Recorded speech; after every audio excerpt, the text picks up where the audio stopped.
வந்து கிடக்கு மூணாண்டாம முதுகை காட்டி வீராப்பா விட்டு வாடா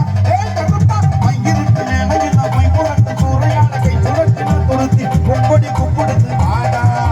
வாய்ச்சி விட்ட ஊதிக்கிட்டு வித்தருவாயேறில் நாயருக்கு என்று சொல்லி குருதி எங்களுக்கு தாட்டா தாட்டா கருப்பா கருப்பா